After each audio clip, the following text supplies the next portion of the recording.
Hey everyone, welcome to my channel. In this video, we are going to create this 3D environment where we are playing around with this ball. You can see we can hit these cubes on the side, and I'm very tempted to actually just throw it, but I have a screen in front, so I'm not going to do that. But this is quite fun. As you can see, we can hit, we can move around, and the code is running on Python. So here, this window is coming from Python, and this window here is of Unity. So here you can see this is our environment. This is what we are using as our 3D environment, and using this, we are running our Python code. So this is our normal OpenCV window, as you can see, and we are running both of them at the same time. And you can see it is quite interactive and it is real time. So you can see we are detecting the objects and we are sending the commands from Python to Unity, and we are moving the object based on these values. So there's X, Y, and Z. So all of this is done from a normal webcam. As you can see, this is a normal webcam, and we are getting the contours, we are getting the color, and then we are sending that to Unity. And Unity here is receiving these values and moving this object here. So this is a very exciting and fun project, so stay tuned. This video is sponsored by Brilliant.org. Brilliant allows you to learn interactively with fun hands-on lessons in maths, science, and computer science. It takes a step further from traditional methods of teaching, allowing you to exercise your brain. Concepts of maths and programming tend to be a bit difficult to understand because they are hard to visualize. Brilliant bridges this gap, allowing you to visualize and apply what you learn. They have over 60 courses including Python programming and artificial intelligence. The neural network course in particular is quite amazing as it visualizes digit classification in real time. Click the link below to get started for free with Brilliant's interactive lessons. The first 200 listeners will also get 20% off the annual membership. If you would like to level up your computer vision skills, do check out our premium courses that are available on our CV Zone platform. Links are in the description. So without further ado, let's get started.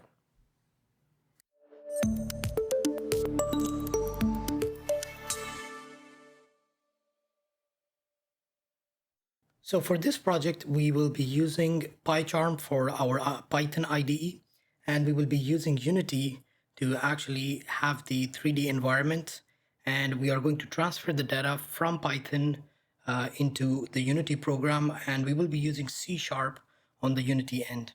And all of it will be very simple, so don't worry, I will go step by step. And the first thing we need to do is we are going to open up our PyCharm IDE. And here we have a project. I have called it Color Ball Unity. So we are going to go to File, Settings, and we will go to the interpreter. Here we are going to add, and we will use the existing environment. And here we are going to install CV Zone, and that is pretty much what we require for today. It will install NumPy and OpenCV by default, so we don't have to install them separately. So we can close this while it is installing, and it is done. Okay, so now that it is done installing, what we can do is we can create a new file here, and we will call it main.py. And here, the first thing we will do is to import CV Zone, and we will also import CV2. And we will start off with opening up our webcam, and then we will try to get the colored object. In this case, I'm using a plastic ball, so we are going to detect that, and we will take that X, Y, and Z coordinates to our Unity platform. So what we will do is we will first start with the webcam. So we will write here that our capture device is cv2.video capture, and I will give the ID number 2. You should give ID number 0 if you are using just one webcam. I have multiple, so that's why I'm using more. So here we are giving the width as 1280 and we will set the height as 720. Now this is optional, it is up to you. If you have more room to play with, so you can move the ball more. So that's why we are increasing the size. Otherwise it will be 640 by 480 by default. Anyways, so once that is done, we will go to our while loop. So while true, we are going to write the success and the image equals cap.read. And then we are going to write cv2.imshow. We are going to show an image that we named earlier, and we will write cv2.waitKey, and the wait key delay will be 1 millisecond.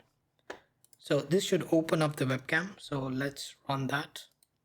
Right click, run main, and let's see if it opens up the webcam. So there you go. Here is the webcam, and this is the ball. It's actually an apple, plastic apple. This is what we are going to detect, and we are going to take the XYZ coordinates to the Unity platform.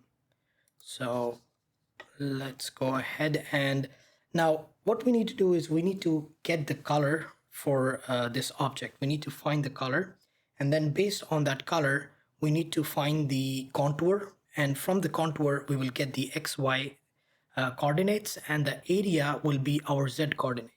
So based on the area we can tell how far or close the object is. And all of this is it is quite repetitive. That's why we have it in the CV zone library. We have the color module as well, and we also have the contour module. So what you can do is you can write here from CV zone dot color module import color finder, and here we can simply write that what should we call it? Let's call it my color finder equals color finder, and inside we are going to write true. Now this is basically the debug mode. So if you want to find the color, you will write true. If you already have the color and you are just running the program, then you will turn off the debug and you will run the program. So by default it is false, but we are going to put true here because we want to find the color. And then if we go down, all we have to do, it's very simple. It's just a single line of code. We will write here my color finder dot update, and we need to give in the image. So this is the image that we want to find the color from, and we need to give in the HSV values. So this is the common method of using colors, using the HSV space. So what we can do is we can provide an HSV in the beginning so that it doesn't give us any error. So it's basically a dictionary in which we have all the values. If you press the control button and you click on the color finder, it will take you to the module, and in the module you will find example. So if you go to the main, this is the main function, and here you will see the example of HSV. So you can, for example, this one is for orange color, so you can just copy this whole thing and you can paste it here. So right now it's orange color. We don't care. We just want to fill up some space here. That's all we want. And then we are going to write here that it will return us a colored image, and it will also return us the mask. So we are going to use the mask later on, so we will need that too. So these are the two things it will return. So how exactly do we find the color? I will show you now. So right now, just make sure it is true, and then we are going to run it. So here you can see this is the green, and here are the track bar. Actually, I forgot something. So when we move it, it will update on the image color. So we need to show that. So here we will write image color. Actually, let's do one thing. We will have the image of this size, but we don't have to display it this big. let's just put them together. So we can write CV zone dot, what was the name? Stack images. Yeah, stack images. And then we need to give in a list. So we will give image and we will give image color. And we need to give the columns. We will put 2. And the scale, it's quite big. So we'll put 0.5 to make it a little bit smaller. So here we will put it back to image stack. And we will just display the image stack. So this way we don't have to play around with all these windows to move them from one place to another. It will be stacked together, it will be joined, so it will be quite easy to see and work with. So there you go. So now they are combined and they are a little bit smaller, so it will be easy for us to work with. So here, if I push this down and we change the track bar, so you can see the value changes. So this is what we are trying to find. We are trying to find this color. So here we can see we need to keep the green color. So we will reduce the maximum hue. And when it starts dissipating, we will stop and go back a little bit. Then we will work with saturation. Then the value. Okay, so I think that's a good point. If I move it around, it is quite consistent. So we will just hit stop, and then this color value is actually printed constantly. So here you can see these are the values. So we will take it at the very end, we will copy that, and instead of this HSV values, we are going to simply paste the new one here. So now by default, it is going to detect the green color. So here we can just put it as false because we are done with debugging. We have our color, the one we want to use. So now we just put false and we are going to run it. And this time around, it will detect the green color by default. So there you go. You can see the green color being detected, and I can move it around. And one more thing we can do is we can also display the mask. So here we can write mask, and let's just keep the column number 2 as well. It will automatically add a blank image on the fourth for the fourth image, so we don't have to worry about that. So this is the mask. So the white part here, you can see that is basically the mask.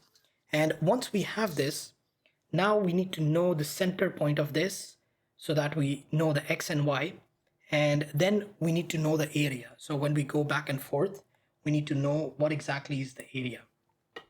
So how can we do that? Again, it's very simple. By the way, if you want to see how the color finder works, I have some video tutorials on this.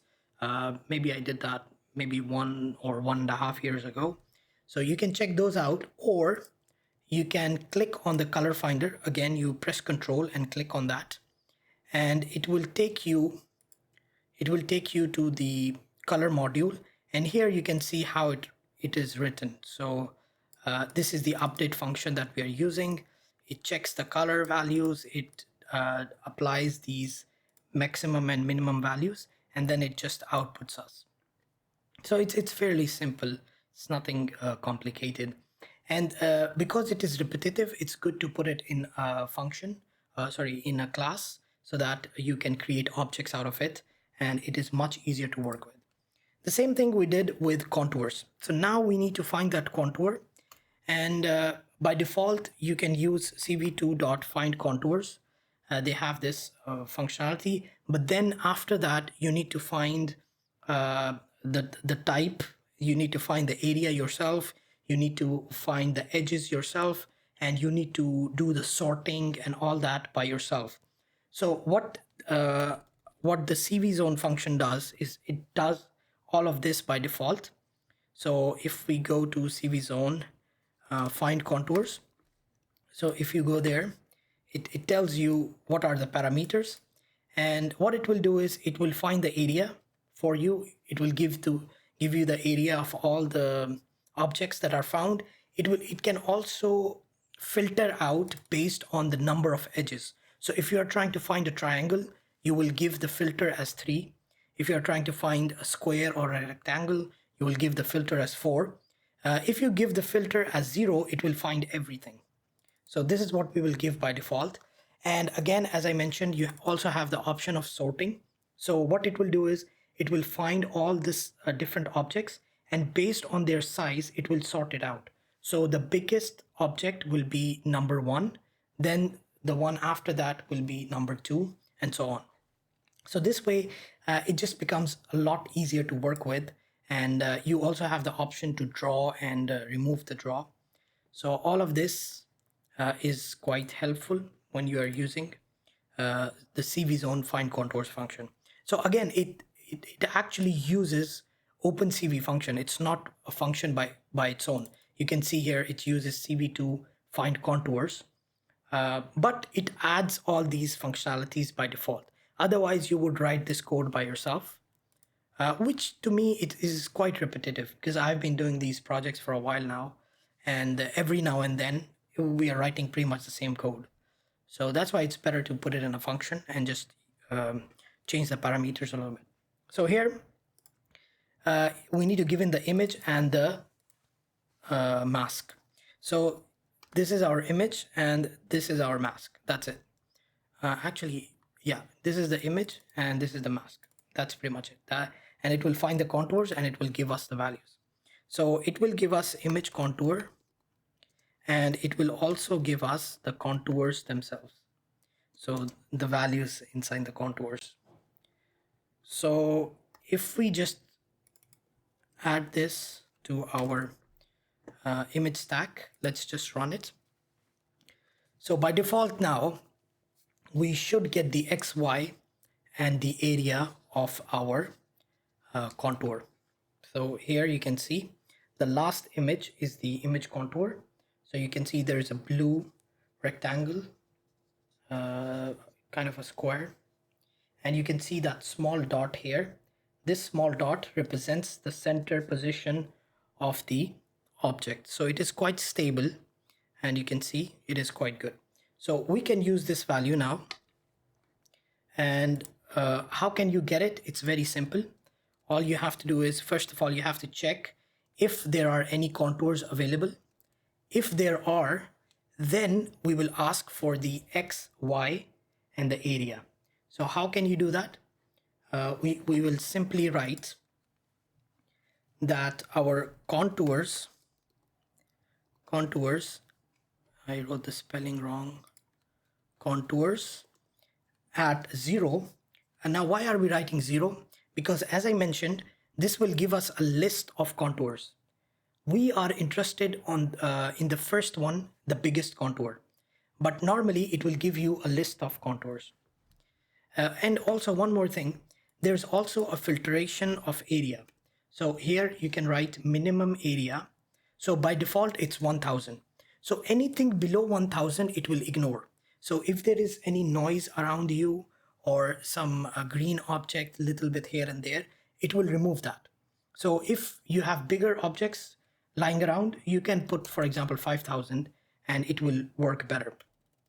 But in our case, 1000 should be more than enough. So here what we are doing is we are getting the biggest one.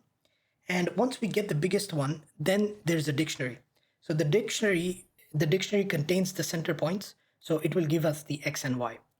And what we will do is we will put this in data. We will call this data, which we are going to send to our Unity program. So we are going to write it like this.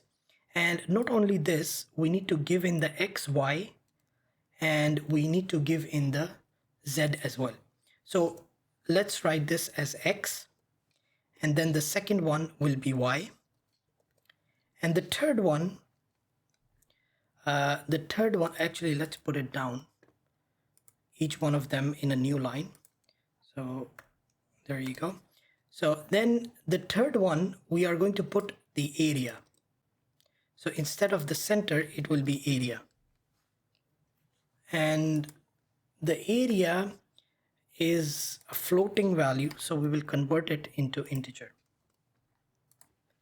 So this is our data that we want to send. So before we send it, what we can do is we can print it to see if it is working properly or not, if it is what we actually need.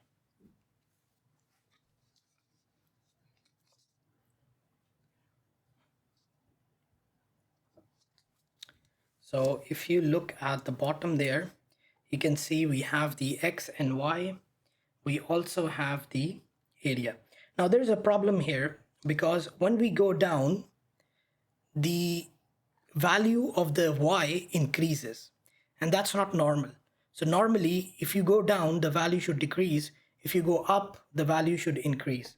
So OpenCV, they use a different convention. Up is 0 and down is maximum. So Unity is not like that. Unity uses the normal convention. So we need to change this value. So what we can do is we can find the total height of the image and we can subtract it from here. So how do you find? Because we don't want to put it in a loop because the value will be same each time. So what we can do instead is we can get it from here. So we can simply write that get the first frame. Once you get the first frame, get the height, width, and the channel by writing image.shape. So this will give us the height, width, and now you might say you have written it here. Just why don't you write 1280 later on by default, or 720 by default? Well, this is something that we actually write in, and the rest of the code should be dynamic. So that's why we are doing it like this. Otherwise, you can actually write here 720 minus this, but still we are going to write h minus this value. So this will solve our problem of the value decreasing and increasing. So now if we go down, the value will decrease, and if we go up, the value will increase. So this is for the y-axis. So here, if we go down, you can see it's closing to 0. And if we go up, you can see the value increases. So this is good. And we are pretty much ready to send these values to Unity. So how exactly do we send values? So sending values is very simple. We have two main protocols that we can use. The first one is TCP and the other one is UDP. Now TCP, it requires a connection to be established between the two sockets. So a socket is basically an endpoint. So for example, here Python will be our first socket and Unity will be our second socket. So these sockets will communicate with each other. Now to use TCP, if you use TCP, it will require a connection to be established. But if you use UDP, it is more like a broadcast. So it will keep transferring the data, and anyone who wants the data can actually receive it. So TCP is a little bit slower than UDP, and UDP does not require the direct connection. So there are less chances of failure and less chances of crashes, because sometimes when I use TCP, Unity crashes, sometimes PyCharm crashes. So if you're not very careful with when you turn on which one, sometimes the communication is lost. So it gives us some error. Now, TCP is a little bit better. It's more secure than UDP. But in this case, we don't really care about that. We care about how fast it is, and we care about the softwares not crashing. So we are going to use UDP instead of TCP. So how can we use these communication protocols? It's actually fairly simple. We have to write import socket, and this is available by default. And then below here, we are going to add 2 lines of code to establish a connection. So to create a socket. So here we are going to write that our socket is basically socket.socket. And here we have to give in the family type, and the other one, the other parameter is the type. So here we will give in socket.af_inet, And then we will give in socket dot sock. So underscore stream is TCP, and underscore DGRAM is basically your UDP. So this is what we are going to use, UDP.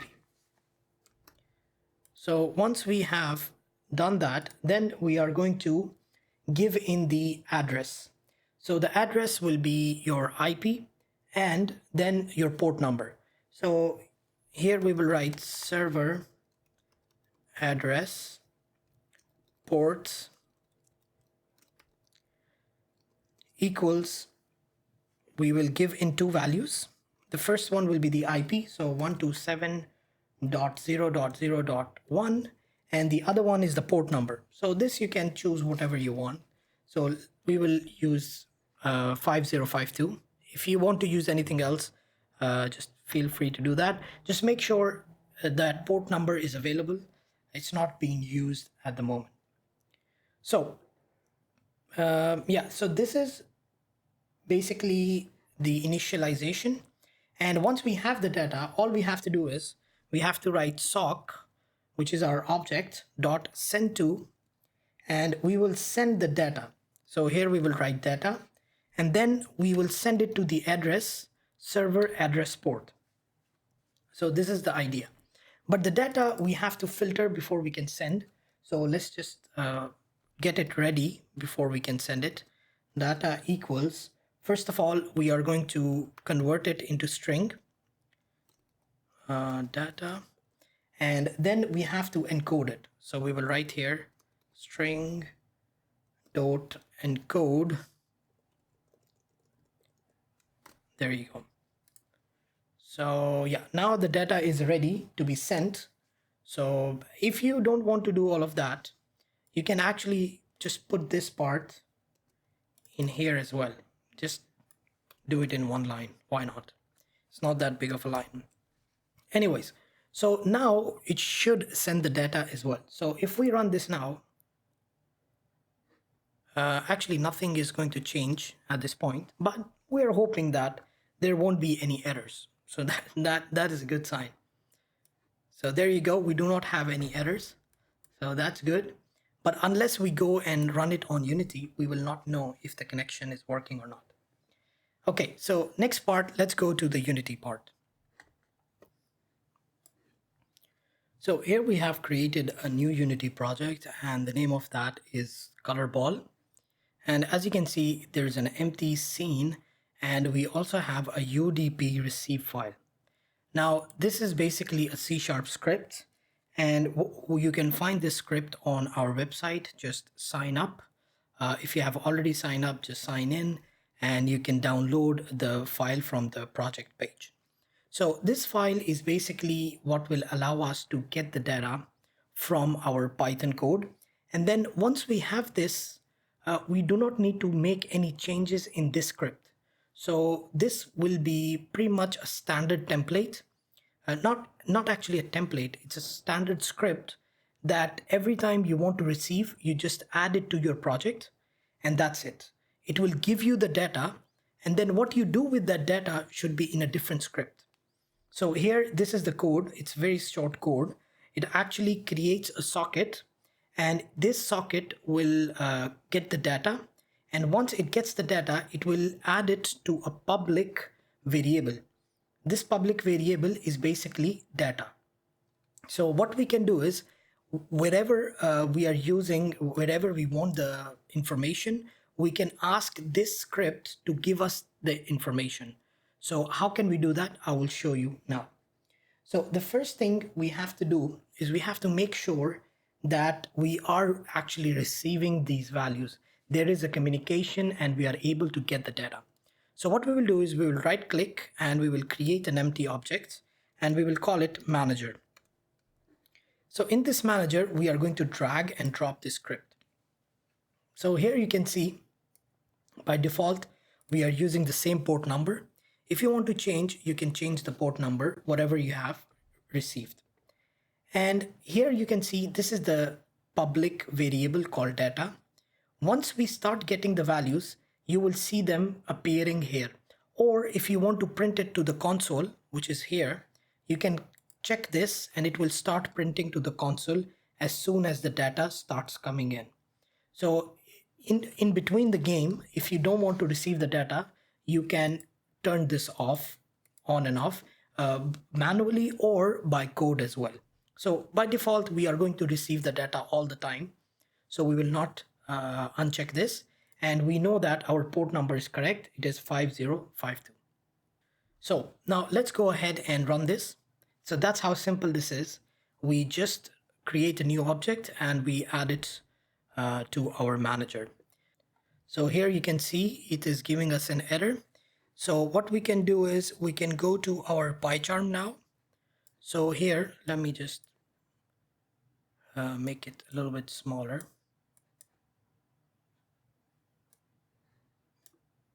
Okay.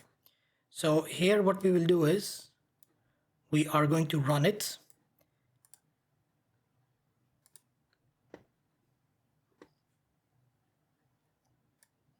So let's wait for the webcam to start. Now you have to note one thing, that the data will be sent only once the ball is being detected. So here you can see there is no ball, but when I bring in the ball, then we should start receiving the data. Okay, so there is a problem. I believe. Okay, so the problem is that I was testing earlier and I was using the port number. So what we can do is we can change the port number here. Let's put it 5053 and we can go back to our Python code. So we will go back to our Python code, and here as well we are going to change the number to 5053. So this will not conflict, so it will allow us to run that. So let's wait for this to start.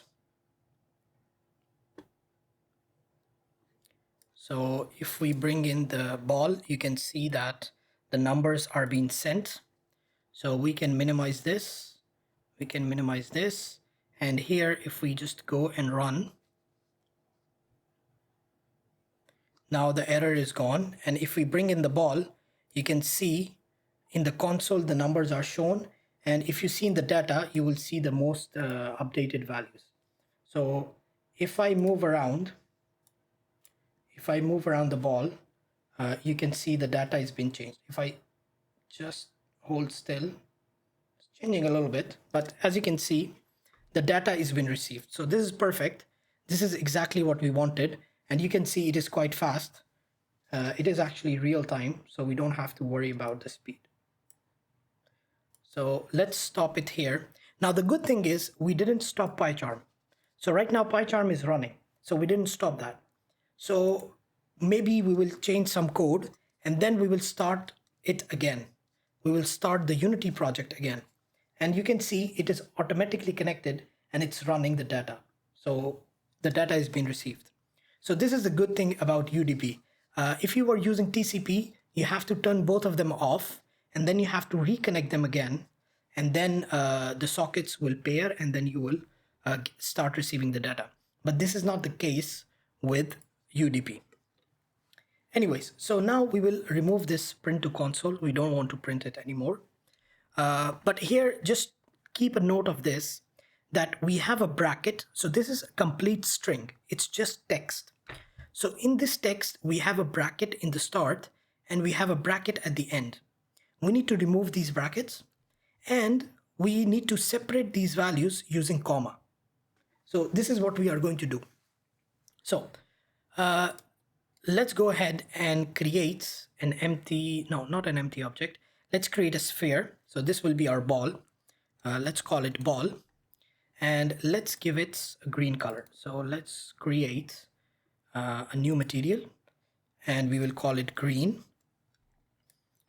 We will drag and drop. Drag and drop. Why is the drag and drop not working? Okay, Let's drag and drop here.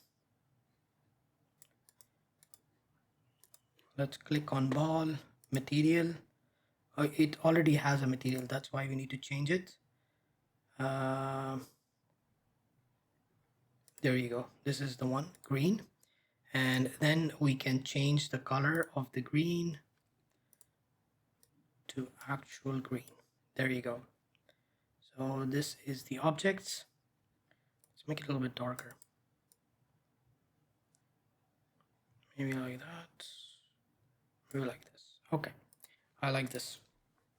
Okay, so now what we need to do is we need to add the movements to this ball. So what we will do is we will go to our assets and we are going to create a new C# script. And this C# script we are going to call ball movement. And right away we are going to attach this script to our ball. So we will click on the ball and we will drag it to its components. Drag it to its components, and there you go. So here now you can see we have the ball movement script. So we will double click it to open up in Visual Studio. You might have a different software, whatever software you want to work on, you can use that. Nowadays a lot of people use VS Code. That is a lighter version of this Visual Studio, which is good as well. By the way, the code here is still running with PyCharm. Let's go ahead and stop it. There you go. We have stopped that and we will come back to that later on. Okay, so here, first of all, what do we need? For the ball movement, we need to get the data from the script. So which script are we talking about? We are talking about this UDP receive script. We need to get the data from here. So what we will do is, by the way, each script in Unity is basically a class. So if I want to use this script, I will create an object. So we will create the object using this class. What is the name of the class? The name of the class is UDP receive, and we will create an object out of this. Let's just call it the same, UDP receive. And we will make it public. So if we make it public, then we can simply link them together. So if I save this now and I go back to my code here, to my environment, and if I click on the ball, now you will see that here in the ball movement, it is giving me UDP receive, and it is saying that there is no object here. There is no script attached. So we know that the script is in manager. So the UDP script is in manager. So we will click on the ball and we will drag the manager onto our script, the ball movement. There you go. So now the connection has been made. So now whatever information I need from UDP receive, I can get it in the ball movement. So now I have the flexibility of getting the values. So how do we get the values? It's very simple. We don't do anything in the start. We go to the update function. And in the update, we are going to write string data. We are going to keep the name same like in Python. So we'll write data and we will write that we want the data from the UDP receive object dot data. What do you mean by dot data? What is this dot data? This is basically referring to this public object here, this data. If the name of this was data 123, then over here we will write data 123. Right? So this is what we are trying to get. And once you get that data, it will store it in this variable called data. Now, if you remember, we need to remove the first and the last bracket. So our information is like this. It's, for example, 255, 361, and then 5012, let's say. So let's say this is our data. So we need to remove this bracket and this bracket. So how do we remove that? We can remove it by writing data equals data dot remove, and we will remove from 0 till 1. So 1 is not inclusive, so it will only remove 0. The same thing we are going to do for the last one. But how do we know the last one? So we will say, oh, sorry, this is not from 0 to 1. It is starting from 0, and how many values do you want to remove? So that's the one value. So, and then here we are going to write data dot length. So this is the length of our string. We will get that, and we will write -1 because it starts from 0. So we have to write -1 so that we get the last value. If you write data.length, it will give you an error because it will say index out of range. So this will remove this and this from our data. And now the next step would be to split it. Splitting again is very simple. We will create a list of strings. We will call it, what do we call it? Let's say we will call it points. Is it points? Or let's call it info. So info equals data dot split, and we want to split based on comma. That's it. That's how simple it is. So this will give us the data splitted, and it will give us individual values. So info at 0 will be 255, info at 1 will be 361, and info at 3 will be 50012. So this is the area, this is the Y, this is the X. So now that we have all this data, all we need to do is we need to give it to our ball object. So we will say that a float value of X equals float dot parse, because we need to convert the string to float. That's why we are writing it like this. And then we need to convert our info at point 0. So this will convert our data from string to float. The same thing we will do with Y, and the same thing we will do with Z. And this will be 1 and this will be 2. Now the thing is, these values are quite huge. So if you look at the pixel values of OpenCV, they will give you 200, 300, 500. So these are big values. If you look at the values of your Unity project, so if you click on the ball, and let's just move the ball. This is the game, by the way.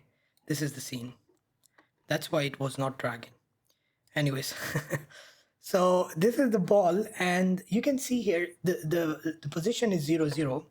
So if I move it, it's moving in relatively small values and in fractions. So 0.1, 0.2, 0.3, 1.6, 1.7. You can see these are very small values. So we cannot go to 300, 400. It will be very, very big. So we don't want to do that. So what we can do is, instead of changing things here, what we can do is we can divide this by, let's say, 100. So if we divide, let's say, 255 by 100, we will get 2.55, which again is reasonable for these values. So we will divide this by 100, then we will divide this by 100, but the area is much bigger. So we need to divide it a lot. So let's divide it by 1000 instead of 100. So that will give us some better values. So now that we have the X, Y, and Z, the last thing we need to do is we need to send these values to our ball object. So normally, if you want to give the values to an object, what you need to do is you need to find that object first. But because we have put this script on our ball already, we can simply access its values. So what values do we need to access? We need to access within the transform, we need to access position. So that's how simple it is. So we will write transform.position. So here, first of all, we will write, we are talking about this game object dot transform dot local position. We don't want the global position. We want the local position. And we will say is equal to new vector 3. We are going to give in a vector 3. Let's increase this. And the vector 3 will be x, y, and z. That's my mouse fell down. Anyways, that's how simple this is. Semicolon. There you go. So this basically concludes the code for this part. Let's just write here example data. So this is x, y, and area. So let's just save it and let's go to our ball here. And we already linked it. If you forgot to, I will repeat again. Here is the UDP script. You have to link that to the ball. So here you can see it's linked with the manager. So now we will press run here and we will go to our PyCharm code as well. We'll go to the PyCharm code and we will run here as well. So here you can see this is the object and it is actually it's quite big. So what should we do? What we can do, actually let's just move it for now. There you go, you can see it is moving. So that is good. If I go back, it goes back. If I come in front, it goes forward. But that's the thing, you are not able to see it. That's why I wanted to change the code for PyCharm. So let's go here, and in the PyCharm code, what we will do is we are going to show the image contour at the end. Contour. Image contour. And what we will do is we will resize it. So these two lines we are going to comment cv2.resize resize. We want to resize image contour, and the size we will give as 0, 0, and we will give none for the output image, and then we will give in the scale. So we want it to scale by 0.5, or let's say 0.3 and 0.3. This way it will be easier to navigate and see what is happening, and we will put it back to image contour. So yeah, that's the idea. So let's run that, and this time it will not give us everything else. It will just give us the image contour. And actually we should write here contour so that it doesn't mix with the other code. So there we have it. So this is our small image. So now it's manageable, right? So now, as you can see, I didn't turn off the Unity part and it's still working. So the connection is there. I don't have to worry about the connection. So there you go. Actually it's, is it correct? It's going forward, backwards. Okay, we need to put some objects now. The ball is moving. You can see it's left and right, up and down. But what we need to do is we need to add some objects here, some things to play around with, let's say some cubes, so that we know if we are heading in the right direction.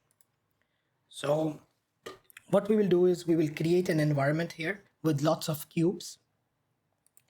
So let's just go ahead and create a single cube, or let's create, should we add a plane or should we just, let's just use a cube. So let's call it the surface, and we will squeeze it down to a very small value, and then we are going to expand it a lot.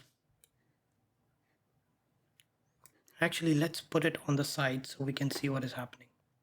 So the game, there you go. So now this looks fine.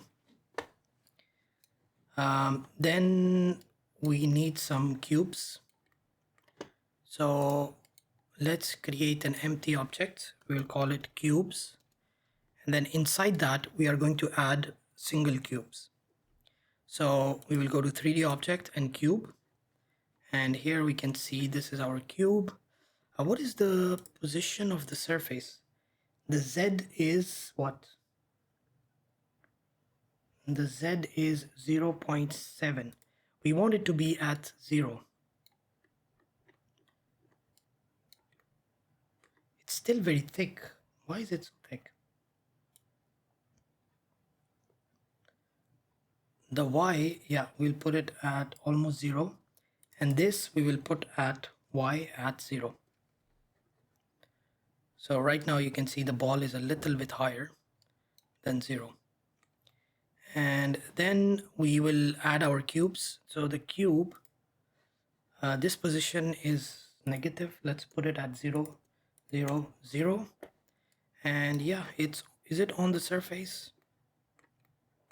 It's hard to see. So what we can do is we can change the color for it. So let's change the color.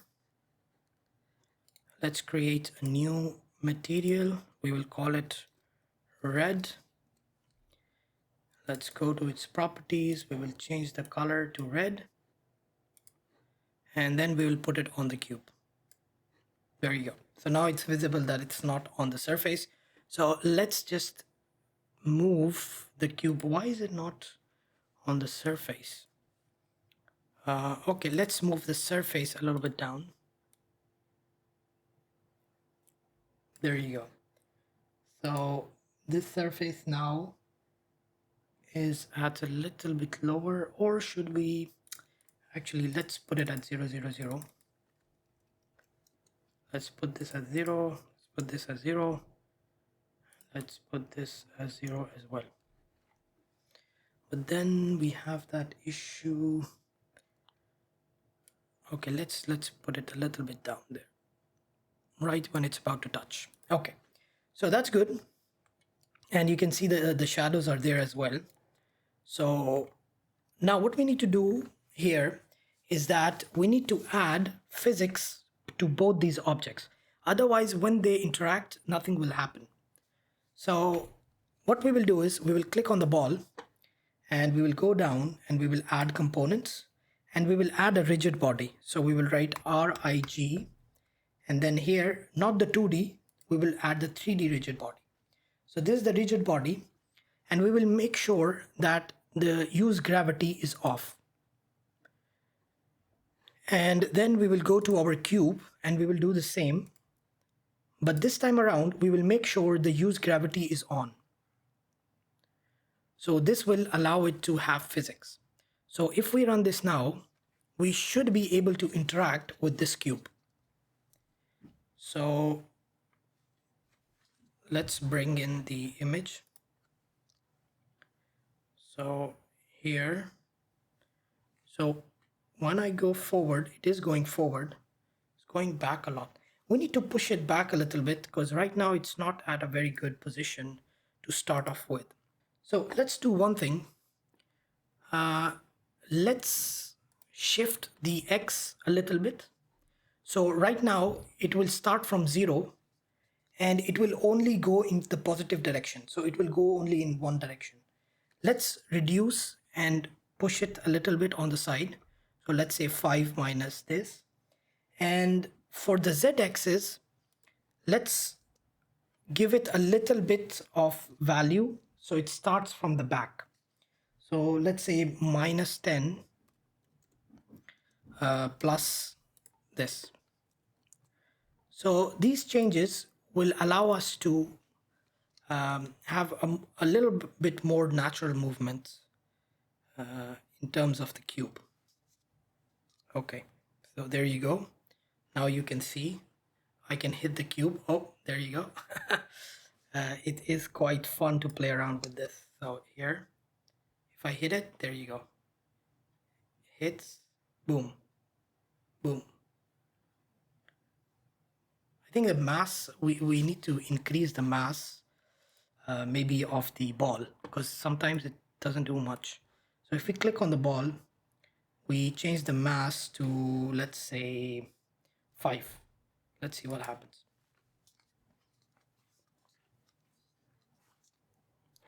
So let's open that again. We go to, oh, there you go. Now it is having a big effect on the cube. We can keep pushing it around. There you go. Boom, boom, boom. There you go. We are pushing it left and right. There you go. I can go from the side and I can push it here. Now it will be weird if I just throw it. It is very tempting, by the way, to just throw it and see what happens. But I have a computer in front of me, so I don't want to throw it. Anyways, so let's copy this and let's make a tower, because it will be fun to crash a tower. So let's put it on this side. Copy and paste. Is it enough or need more? So let's copy 1, 2, 3, 4, 5. Copy, paste. Push them up. Push them on the side. Ooh, will they fall? I hope not. Let's run it and see if they'll fall. If they fall on it, yeah, that's fine. One of them is tilting. We can move this a little bit here. This one a little bit here. Yeah, we need one more on this side. There you go. And then we can copy these.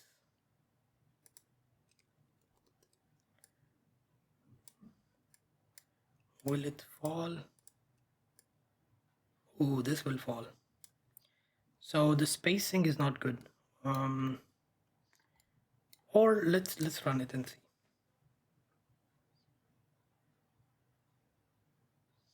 Well, it's kind of okay. It's not that bad.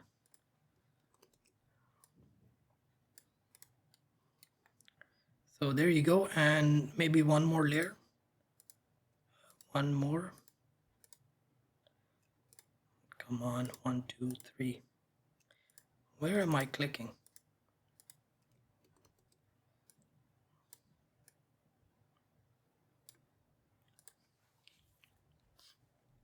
I think that should be fine. Ooh, that looks good. It starts with simulation. Okay, so this is good. Now if we bring in the ball, there you go. We can move around, hits. Looks pretty cool. That's good. Okay, let's open up. Let's make it a little bit bigger. What do you say? Let's make it a little bit bigger.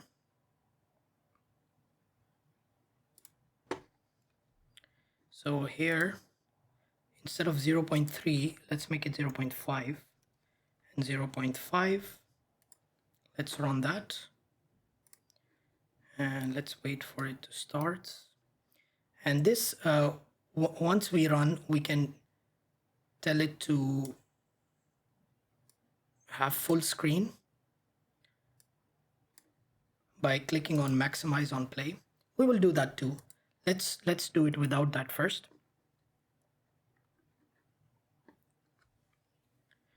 So there you go, they fall. This is our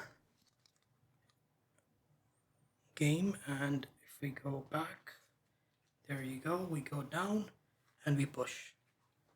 We push, we hit. There you go.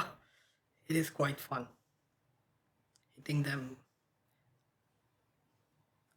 Let's hit on the side. Again, I'm very tempted to just throw it and see what happens, but I have a screen right in front, so I don't want to do that. But it is quite fun.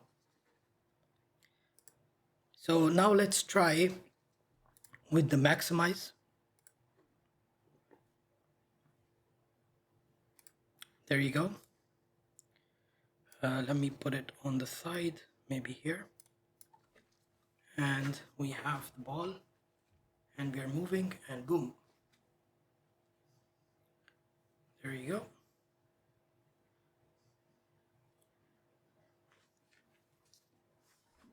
Looks pretty cool.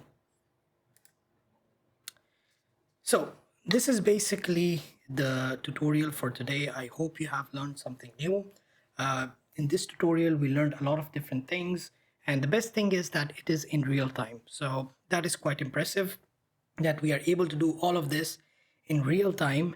And there's a lot of possibilities with this in terms of gaming. So you can create a game for Windows or what do you call Mac and even Android, but I'm not sure how that will work. But you can create a standalone application with this, and you can play with the Python code and with this as well. So this is quite exciting, the possibilities you have here.